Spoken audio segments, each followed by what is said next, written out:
السلام علیکم ورحمۃ اللہ وبرکاتہ۔ آپ سن رہے ہیں سیاست کی بات اور میں ہوں آپ کا ساتھی چودھری عثمان بریار۔ آج کی قسط نمبر 17 ایک انتہائی اہم سوال کے گرد گھومتی ہے۔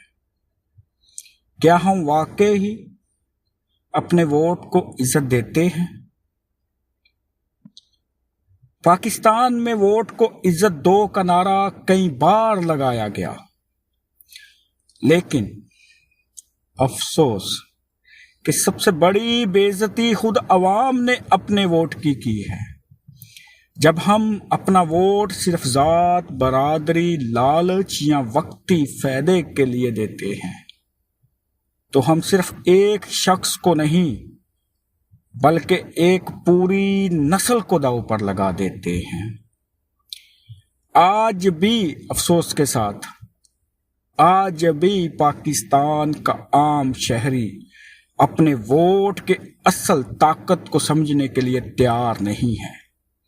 ایک فیس بک پوسٹ، ایک جھوٹی خبر یا کسی جلسے کا شور اس کا نظریہ بدل دیتا ہے۔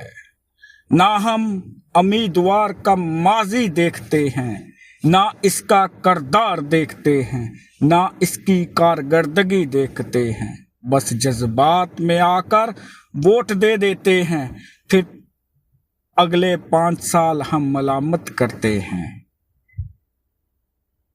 یاد رکھیں، ووٹ ایک پرچی نہیں، ایک امانت ہے۔ جس دن عوام شعور سے ووٹ ڈالے گی، اسی دن پاکستان کے مقدر کی سیاہی روشن ہو جائے گی۔ سوچئے، سوچنا آپ کا کام ہے۔ سوچئے، کیا آپ نے کبھی دل سے سوچا ہے کہ آپ کا ووٹ ایک انقلاب کی کنجی ہے؟ اگر یہ پیغام آپ کو اچھا لگے تو اس کو شیئر کریں۔ یہ تھی سیاست کی بات کی قسط نمبر 17۔ میں ہوں آپ کا دوست، آپ کا بھائی۔ ملتے ہیں اگلی قسط میں نئی سوچ، نئے زاویے کے ساتھ۔ اللہ نگہبان، اللہ حافظ۔ السلام علیکم ورحمۃ اللہ وبرکاتہ۔